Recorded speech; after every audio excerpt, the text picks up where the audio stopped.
सपनों का दिव्यलोक astro dreams में आपका बहुत बहुत स्वागत है। जय माता दी, जय गुरुदेव। प्रिय दर्शकों, आज एस्ट्रोलॉजी में जानिए शुक्र और केतु की युति का जातक के जीवन पर प्रभाव और इससे संबंधित उपाय। प्रिय दर्शकों, जब शुक्र और केतु दोनों एक ही भाव में उपस्थित हो जाते हैं तो शुक्र और केतु की युति कहलाती है। लेकिन इस युति का प्रभाव इस बात पर निर्भर करता है कि शुक्र और केतु कितने अंशों की दूरी पर हैं एक दूसरे से। कहीं शुक्र अस्त तो नहीं है, शुक्र उच्च का है, या शुक्र केतु की युति किस राशि में बनी है।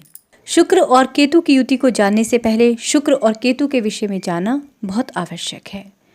शुक्र लव, रिलेशनशिप, पति पत्नी, प्रेमिका, एक्टिंग, नृत्य, रस, घी, संगीत, दाम्पत्य जीवन के सौंदर्य को दर्शाता है, इच्छाओं को दर्शाता है, भौतिक सुख सुविधाओं को प्राप्त करने की लालसा को दर्शाता है। वहीं पर केतु शुक्र के बिल्कुल ऑपोजिट है। केतु वैराग्य को, भटकाव को, पिछले जन्म से संबंधित जो भी आपने कर्म किए हैं उन फलों को प्रदान करने वाला है। ये डिटैचमेंट को दिखाता है, धोखे को दिखाता है, विरक्ति को दिखाता है। शुक्र और केतु दोनों एक दूसरे की नेचर के बिल्कुल ऑपोजिट हैं और जब इनकी युति हो जाती है इंसान के जीवन में मुख्यतः विवाह के बाद या फिर प्रेमी के आने के बाद जीवन में एक बहुत ज़्यादा चेंज आ जाता है। शुक्र और केतु की युति जब शुक्र से संबंधित राशि मुख्यतः वृष राशि में होती है या फिर बुध की राशि मिथुन में होती है तो यह युति अच्छे फल नहीं करती है। शुक्र के तो अच्छे फल प्राप्त होते हैं, लेकिन जहाँ शुक्र भौतिकता से लगाव को दिखाता है वहीं पे केतु उन भौतिक सुखों में कमी को, मिलकर के भी ना मिलने जैसे एहसास को और तड़प को दर्शा। तो यह युति एक कॉम्प्लेक्स युति बनकर के सामने आती है। जब यह युति प्रथम भाव में होती है तो इस युति के फलस्वरूप व्यक्ति की अपीयरेंस तो अच्छी होती है, लेकिन ऐसा व्यक्ति, ऐसा जातक लोगों की दुर्भावनाओं का या लोगों के गलत नज़रिए का शिकार होता है। यानी कि लोगों के विचार उसके प्रति अच्छे नहीं होते हैं, लोग उस पर शक करते हैं, उसके व्यवहार पर उंगली उठाते हैं। ऐसे व्यक्ति में नाटकीय व्यवहार भी होता है, यानी कि साइको व्यवहार भी होता है। कभी कभी इतना ज़्यादा साइको व्यवहार होता है कि दूसरे के लिए उसे सहन कर पाना मुश्किल होता है। और जब यह युति प्रथम भाव में बनती है तो ऐसा व्यक्ति अपने जीवन साथी पर भी शक करता है, क्योंकि सप्तम भाव पर इस युति की दृष्टि पड़ती है। जब यह युति द्वितीय भाव में होती है तो यदि द्वितीय भाव में अच्छी राशि में यह युति नहीं है या नीच राशि में यह युति है, तब ऐसा व्यक्ति मिस्टीरियस बातें करने वाला होता है। यानी कि ऐसे व्यक्ति का यदि हम कहें कि स्पष्ट वक्ता नहीं होता है, या जो भी बोलेगा उसमें बहुत कमेंट ताने मारने वाला ऐसा व्यक्ति होता है। और अपने आप ही ऐसा व्यक्ति जो है वो थोड़ा दुखी सा रहता है, मन में उसे बेचैनी सी होती है। कोई चीज़ भी खाता है तो उसे लगता है कि ये और अच्छी बन सकती थी, जिस तरह से बनी है ये उस तरह से नहीं है, यानी मेरे अकॉर्डिंग ये नहीं बनी। जब यह युति तृतीय भाव में होती है तो ऐसे व्यक्ति से बहुत ज़्यादा जो लोग या फिर भाई बहन होते हैं वो मतलब खींचने का काम करते हैं, और ऐसे व्यक्ति को कम्युनिकेशन में भी प्रॉब्लम होती है, लोगों के साथ मिलने जुलने में भी प्रॉब्लम होती है। यह युति चतुर्थ भाव में होती है तो चतुर्थ भाव में इस युति के थोड़े से अच्छे फल हैं कि जब ऐसा जातक जन्म लेता है तो ऐसे जातक के माता पिता कभी ना कभी, यानी कि उसके जन्म के बाद मुख्यतः धनी हो जाते हैं, धन आता है। इस युति की खासियत है कि इस युति वाला व्यक्ति जिसके भी घर में जाता है, चाहे विवाह करके जाए या फिर माता पिता के घर में जन्म लेता है, तो उसके कारण वहाँ धन आ जाता है, क्योंकि शुक्र धन का कारक है और केतु भी कहीं ना कहीं शुक्र की युति के साथ धन प्रदान करता है। लेकिन ऐसे व्यक्ति के अपने हाथ में पैसा कम होता है, उसके पास लग्जूरियस लाइफ होती है, यानी सुख साधन सारे होते हैं, लेकिन उनका वह यूज़ नहीं कर पाता है। लोगों को दिखाई देता है कि इसके पास सब कुछ है, लेकिन ऐसे व्यक्ति का हाथ खाली होता है। उसके साथ रहने वाले उसके पार्टनर का हाथ हमेशा भरा हुआ रहता है। जब यह युति पंचम में होती है तो ऐसे व्यक्ति को प्रेम संबंधों में बहुत हानि होती है। ऐसा व्यक्ति जिससे प्रेम करता है एक गलत इंसान से भी प्रेम कर लेता है, विशेषकर मेंटेलिटी को लेकर के। उसे लगता है कि एक अच्छी मेंटेलिटी का पर्सन है, लेकिन ऐसे व्यक्ति को अच्छी मेंटेलिटी का जीवन साथी या प्रेमी नहीं मिल पाता है, और उसका व्यवहार जो होता है दूसरे व्यक्ति का उसके प्रति साइको टाइप का बिहेवियर देखा गया है। लेकिन यह युति पढ़ाई लिखाई के मामले में बहुत अच्छी होती है। ऐसे लोग ज़्यादातर देखा गया है साइंस सब्जेक्ट रखते हैं, MSc करते हैं, अच्छे सब्जेक्ट्स मैथ्स वगैरह से रिलेटेड, कैलकुलेशन एट्सेट्रा से रिलेटेड, या कोई एकाग्रता से संबंधित कोई कार्य है उसमें ऐसे व्यक्तियों को बहुत नाम और शोहरत मिलती है, यानी एटलीस्ट वो लोग उस काम के लिए जाने जाते हैं। पढ़ाई कर रहे हैं तो पढ़ाई में बड़ा नेम एंड फेम होता है, या कुछ भी ऐसा करेंगे अच्छे दिल से करेंगे, और यदि यह युति ठीक राशि में है तब इसका फल बहुत उत्तम प्राप्त होता है, विशेषकर पढ़ाई लिखाई से संबंधित कार्यों में। जब यह युति छठे भाव में होती है तो ऐसे व्यक्ति को बाद में स्किन से रिलेटेड प्रॉब्लम्स होती है, फिर यूरिन से रिलेटेड प्रॉब्लम्स स्टार्ट हो जाती है। जब जैसे जैसे एज बढ़ती है या बचपन में, तो ऐसे व्यक्ति को बचपन में कोई प्रॉब्लम रहेगी या फिर एज बढ़ने के साथ प्रॉब्लम होगी। जब 7th में यह युति होती है, चाहे यहाँ पे शुक्र कितना भी उच्च का क्यों ना हो, अच्छा क्यों ना हो, पर यह युति बहुत ही एडवर्स इफ़ेक्ट देती है 7th भाव में, क्योंकि ऐसे जातक को जो जीवन साथी मिलता है वो बहुत सफोकेटिंग नेचर का मिलता है, यानी कि बहुत शक करने वाला मिलता है, ताने मारने वाला मिलता है, भौतिक वस्तुओं के लिए तड़पाने वाला मिलता है। यानी देगा वो सब कुछ, लेकिन लोगों के दिखावे के लिए देगा, अंदर से वो ना के बराबर देता है। यानी मान लीजिए कि लोगों को लग रहा है कि आपके हस्बैंड है वो आप सब कुछ दे रहे हैं, आपके पास सब कुछ है, लेकिन अंदर से स्थिति इतनी बदतर होगी कि जो भी दिया जाएगा वो लोगों के दिखावे के लिए दिया जाएगा, ना कि आपकी ज़रूरत के हिसाब से दिया जाएगा। यानी कि उस पर्सन की जो नेचर होगी वो बहुत कनिंग होगी आपके लिए। 7th हाउस में अच्छी राशि का होना बहुत ज़रूरी है, जहाँ पे केतु प्रसन्न रहे और आपको फेवरेबल रिजल्ट्स मिले, अच्छे रिजल्ट्स मिले। यदि आप भगवान के साथ जुड़ जाएं, देवी की आराधना के साथ, गौरी शंकर की आराधना के साथ जुड़ जाएं, गणेश की आराधना के साथ जुड़ जाएं, तब यह केतु अच्छे फल देता है। जब यह युति अष्टम भाव में बनती है तो यह युति ज्योतिष का कारण या रिसर्च का कारण बनती है। ऐसे व्यक्तियों की जो सोच होती है वो बहुत खोजी प्रवृत्ति की होती है, जासूसों वाली प्रवृत्ति होती है।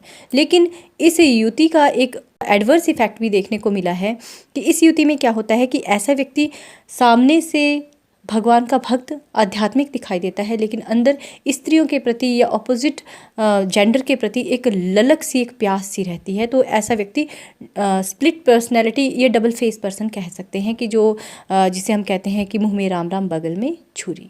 लेकिन होता यह तभी है यदि यह युति अच्छी राशि में ना बनी हो। अन्यथा ऐसा व्यक्ति, यदि केतु प्रसन्न है, अच्छी राशि में बन रही है यह युति, तो ऐसा व्यक्ति एक अच्छा ज्योतिषी होता है। लेकिन ऐसे व्यक्ति को फिर भी अप्स एंड डाउन्स का सामना करना पड़ता है। 9वें भाव में यह युति संघर्ष देती है, जीवन में संघर्ष देती है, भाग्य में संघर्ष देती है।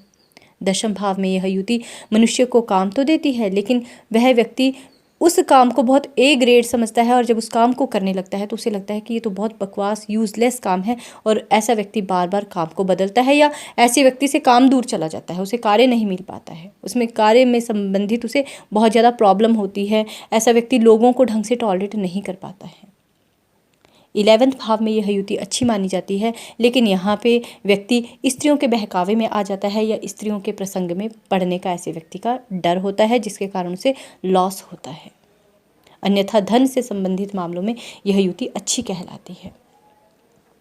अष्टम भाव में एक और बात देखी गई है कि जब यह युति 7th में बन जाए या अष्टम में बन जाए तो ससुराल वाले धनी हो जाते हैं। सप्तम में बन जाए तो पति का व्यापार बहुत अच्छा चलता है, और अष्टम में हो जाए तो ससुराल वाले धनी हो जाते हैं।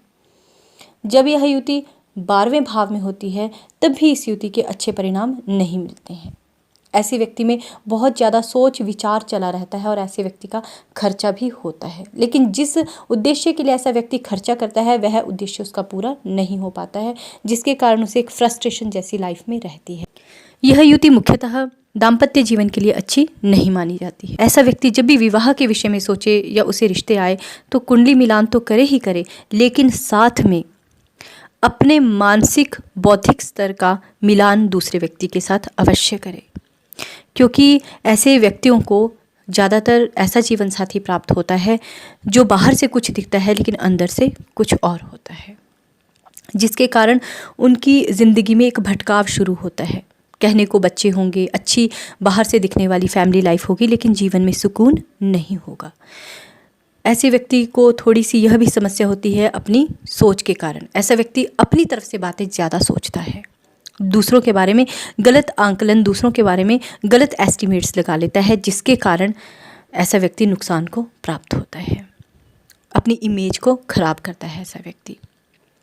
इसलिए जब भी विवाह करें तो आप ये ना देखें कि दूसरे व्यक्ति की फ़िज़िकल अपीयरेंस या उसका पैसा कैसा है, लेकिन उस व्यक्ति को अंदर से जानने की कोशिश करें, उस व्यक्ति को समझने की कोशिश करें कि वो आपके लेवल का है या नहीं। अन्यथा ऐसे व्यक्तियों का या तो विवाह नहीं होता है या विवाह में एक संघर्ष सा चला रहता है जो अन्य लोगों के वैवाहिक संघर्ष से ज़्यादा संघर्षपूर्ण होता है। ऐसे जातकों को कभी भी अपने बच्चों से, अपने लाइफ पार्टनर से वो सेटिस्फेक्शन नहीं मिलती है जो वो चाहते हैं। जो अपने बच्चों से एक्सपेक्टेशंस होती हैं उसके अकॉर्डिंग उसे लगता है कि वो बच्चे एक्सपेक्टेशंस पे खरे नहीं उतर रहे हैं।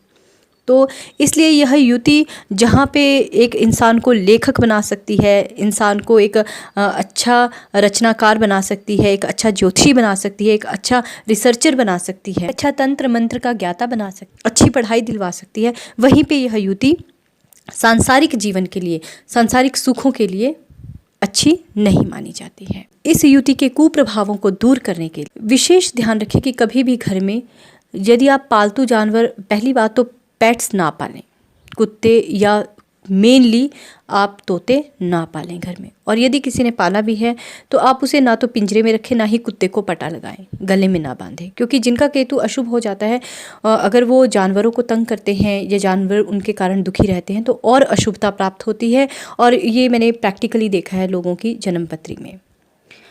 तो ऐसे लोगों को जानवरों को पालने से बचना चाहिए। हाँ, जानवरों को भोजन करवाइए, कुत्तों को भोजन करवाइए, तोतों को पिंजरों से आज़ाद करवाइए, अच्छे कार्य कीजिए, पर उन्हें गले से ना बांधें, उन्हें पिंजरे में ना बंद करें। दूसरी बात, अपने शुक्र को अच्छा करें। शुक्रवार के दिन अपनी इष्ट देवी को और स्वयं भी दूध से नहाएं। शुक्रवार के दिन माता लक्ष्मी को खीर का भोग लगाएं, गौरी शंकर भगवान को खीर का भोग लगाएं, पार्वती माता की पूजा करें। शिव भगवान की जितनी उपासना आप करेंगे उतना आपके लिए अच्छा रहेगा। अपनी कुल देवी को, विशेषकर विवाहित हैं तो ससुराल पक्ष की कुल देवी की आराधना अवश्य करें, उससे भी आपको बहुत शांति मिलेगी, क्योंकि कुल देवी कुल की रक्षा करने वाली, कुल में समृद्धि और सुख लाने वाली होती है, तो उसकी उपासना करना बिल्कुल ना भूलें। आप लक्ष्मी माता की उपासना कर सकते हैं, गणेश जी का पूजन कर सकते हैं। केतु बहुत अच्छा हो जाता है जो गणेश का पूजन कर। केतु की प्रसन्नता के लिए उपाय करें, कोड़ियों को भोजन करवाएं, काले भूरे कुत्तों को भोजन करवाएं, भगवान बृहस्पति देव का पूजन करें, दान पुण्य से जुड़ जाएं, भक्ति के साथ दान अवश्य करें, ज़रूरतमंद स्त्रियों को दान करें। और सबसे बड़ी बात है कि अपनी सोच को उन्नत रखें, अपनी सोच को अच्छा रखें, और ये समझ ले कि यदि जन्मपत्री में यह युति आई है तो इसका पूर्व जन्म का संबंध है। किसी जन्म में आपने, पिछले जन्म में आपने स्त्रियों के साथ दुर्व्यवहार किया है, उन्हें ताने मारे हैं, उन्हें दुख दिया है, उन्हें इस प्रकार का कष्ट दिया है जिसके कारण आपके दाम्पत्य जीवन में भी यह संघर्ष आया है। तो यदि आपके जीवन में भी ऐसी चीज़ें आई हैं तो इनसे भागने की कोशिश मत करें, अपने भोगों को भोगने की कोशिश करें, शांत रहें, भगवान की भक्ति करें। जितनी भगवान की भक्ति करेंगे, जितना आप भगवान के निमित्त दान करेंगे या स्त्रियों को प्रसन्न रखेंगे, यह युति आपको अच्छा फल देना प्रदान करेगी। किसी की चुगली ना करें, अपने मन की बातें एकदम से बिना जांचे परखे दूसरों को ना कह दें। मादा जानवर यानी कि जो फीमेल एनिमल्स होते हैं उन्हें तंग ना करें। अगर आप इन बातों का ध्यान करेंगे तो यह युति आपके लिए अच्छी फलदायी होनी शुरू हो जाएगी। धन्यवाद। जय गुरुदेव।